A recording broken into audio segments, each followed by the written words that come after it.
नमस्कार, स्वागत है आप सबका राजनीति के इस अखाड़े में। मेरा नाम है अजय सेतिया।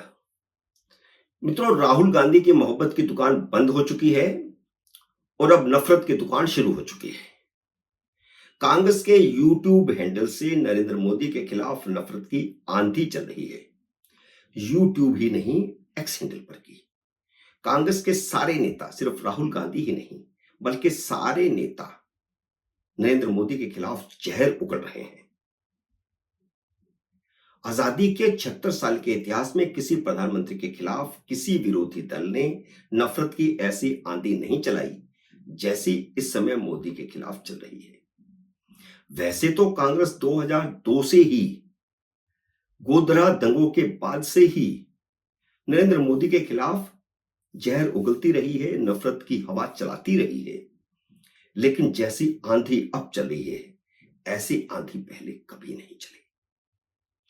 और नफरत हमेशा हिंसा में बदलती है। आप याद करिए 2014 में भी जब नरेंद्र मोदी प्रचार करने निकले थे तो पटना की उनकी पहली रैली में ही बम विस्फोट हुए थे। इसलिए मैंने कहा कि इस बार नफरत सबसे ज्यादा है तो नफरत हिंसा में बदलेगी। इसलिए प्रधानमंत्री नरेंद्र मोदी और देश की सभी सुरक्षा एजेंसियों को सावधान हो जाना चाहिए। जैसा कांड ट्रंप के साथ अमेरिका में हुआ है, वैसा कांड भारत में कभी भी हो सकता है। जैसा कांड आगजनी का फ्रांस में हुआ है, वैसा कांड भारत में भी कभी भी हो सकता है। जगह जगह आगजनी हो सकती है। याद रखिए, राहुल गांधी ने कहा था कि अगर मोदी तीसरी बार प्रधानमंत्री बन गए तो देश में आग लग जाएगी।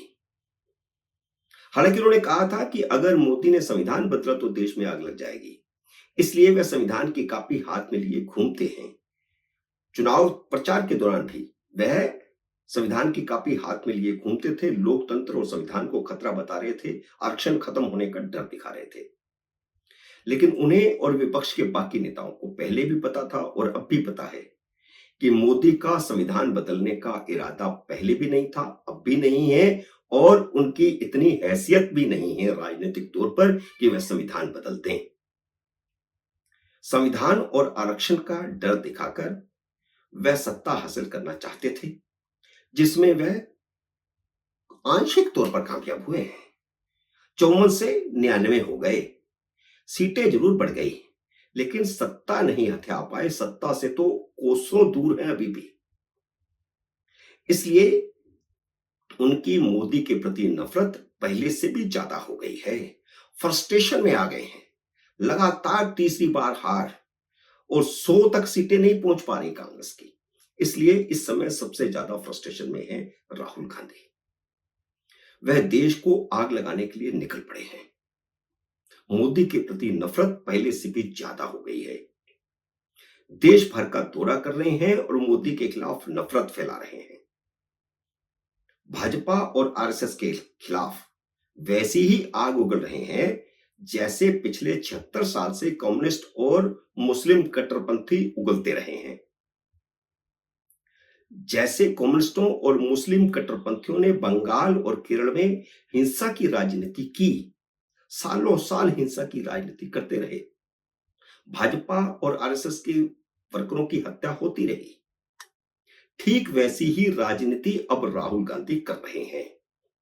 वह लोगों को उकसा रहे हैं हिंसा के लिए। मोदी को हराने के लिए राहुल गांधी ने उन्हीं कम्युनिस्टों और उन्हीं मुसलमानों के साथ गठजोड़ किया था जो हिंसा की राजनीति कर रहे थे। ऐसा ही गठजोड़ फ्रांस में भी वामपंथियों और मध्यमार्गी दलों ने किया था। दोनों ने मिलकर राष्ट्रवादी दक्षिणपंथियों को हरा दिया। तो वहां कम्युनिस्टों और मुस्लिम कट्टरपंथियों ने चुनाव जीतने के बाद जमकर आगजनी की थी। और सोचो, अगर भारत में ऐसा हो गया होता तो क्या देश में आग नहीं लग गई होती? क्या मंदिर फिर से आग में नहीं झोंक दिए गए होते? क्या मंदिरों को फिर से तोड़ना शुरू नहीं कर दिया गया होता? भारत में भी राष्ट्रवादी दक्षिणपंथी भाजपा को हराने के लिए मध्यमार्गी, वामपंथी और मुस्लिम एकजुट हुए थे। कांग्रेस को मध्यमार्गी माना जाता रहा है, लेकिन जब से राहुल गांधी ने ट्रैक बदला है, अब कांग्रेस पार्टी कम्युनिस्ट पार्टी जैसी हो गई है और इसी वजह से कांग्रेस, कम्युनिस्ट और मुस्लिम कट्टरपंथी मिलकर के इस बार चुनाव लड़े, लेकिन वे हरा नहीं पाए। तो अब उनका आग लगाना बाकी है, जैसा फ्रांस में हुआ। अमेरिका में क्योंकि राष्ट्रवादी दक्षिणपंथी डोनाल्ड ट्रंप के जीतने की संभावना बन रही है, इसलिए उन्हें चुनाव से पहले ही खत्म करने की कोशिश की गई। दुनिया के हर देश में राष्ट्रवाद की लहर को कुचलने के लिए कम्युनिस्ट, कट्टरपंथी मुस्लिम और मध्यमार्गी एकजुट हो गए हैं। अमेरिका, फ्रांस और भारत इसके उदाहरण हैं। आपने देखा होगा कि मोदी के तीसरी बार प्रधानमंत्री बनने के बाद कश्मीर में सेना पर हमले तेज हो गए हैं। पाकिस्तान से आतंकवादी गतिविधियां फिर से बढ़ गई हैं। कश्मीर में फिलिस्तीन के झंडे दिखाई देने लगे हैं। पाकिस्तान के मुस्लिम कट्टरपंथी, चीन, अमेरिका और यूरोप के वामपंथी भारत के खिलाफ नई साजिशों में जुट गए हैं, जिनमें वामपंथी विचारधारा के अमेरिका के, कनाडा के उद्योगपति भी शामिल हैं। कम्युनिस्ट, मध्यमार्गी और मुस्लिम कट्टरपंथियों का गठजोड़ पूरी दुनिया के लिए खतरा बन गया है। राहुल गांधी भी वही लाइन अपना रहे हैं जो दुनिया भर में मुस्लिम कट्टरपंथी और कम्युनिस्ट अपनाते हैं या हाल ही में अपनाना शुरू किए हैं। उनकी राष्ट्र के प्रति कोई निष्ठा नहीं होती, ना कम्युनिस्टों की, ना मुसलमानों की। वे भारत को एक राष्ट्र नहीं मानते। मैं राहुल गांधी की बात कर रहा हूं तो राहुल गांधी ने भी पिछले कई दिनों से वही लाइन अपनाना शुरू किया है। वह भारत को एक राष्ट्र नहीं मानते। वह लगातार कह रहे हैं कि भारत एक फेडरल स्टेट है, कई राज्यों का समूह है, देश नहीं है, राष्ट्र नहीं है। राष्ट्रवादी के खिलाफ कम्युनिस्टों, मुस्लिमों और मध्यमार्गियों ने जैसी हिंसा फ्रांस और अमेरिका में की है, वैसी ही हिंसा की बारी अब भारत में है। नरेंद्र मोदी जिस तरह सुरक्षा एजेंसियों की गाइडलाइन को इग्नोर करके कार से बाहर निकल आते हैं और लोगों में घुलने मिलने की कोशिश करते हैं, हाथ मिलाते हैं, उनसे अभिवादन करते हैं, वह सब अब उन्हें बंद करना होगा। राहुल गांधी जिस तरह लोगों को भड़का रहे हैं, कोई भी सिरफिरा गोडसे बन सकता है। 1947 में जैसे हिंदुओं को लगता था कि देश के बंटवारे का जिम्मेदार गांधी है, उसी तरह राहुल गांधी को लगता है कि उनके परिवार को सत्ता से बेदखल करने का जिम्मेदार नरेंद्र मोदी है।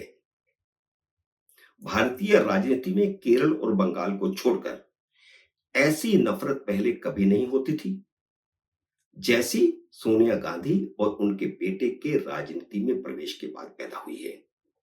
लगातार तीसरी बार हार के बाद राहुल गांधी ने हिंदुओं और राष्ट्रवाद से नफरत की राजनीति को अपना लिया है।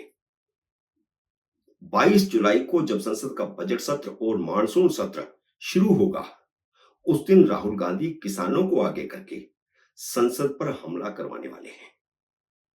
संसद के घेराव के नाम पर वहां हिंसा हो सकती है। इसलिए देश को अब जागने का समय है, क्योंकि 10 साल की शांति के बाद अब आए दिन धरने, प्रदर्शन, हिंसा, आगजनी का दौर शुरू होने वाला है। मित्रों, ये जागने का समय है, इसलिए मेरा ये वीडियो ज्यादा से ज्यादा शेयर कीजिए। मुझे पूरी उम्मीद है कि मेरा ये वीडियो आपको पसंद आया होगा। इसे लाइक और शेयर कीजिए। अगर आपने मेरे YouTube चैनल को अब तक सब्सक्राइब नहीं किया तो कृपया सब्सक्राइब करके अपना आशीर्वाद दीजिए। जल्दी मिलते हैं अगले वीडियो में किसी अन्य विषय के साथ। तब तक नमस्कार।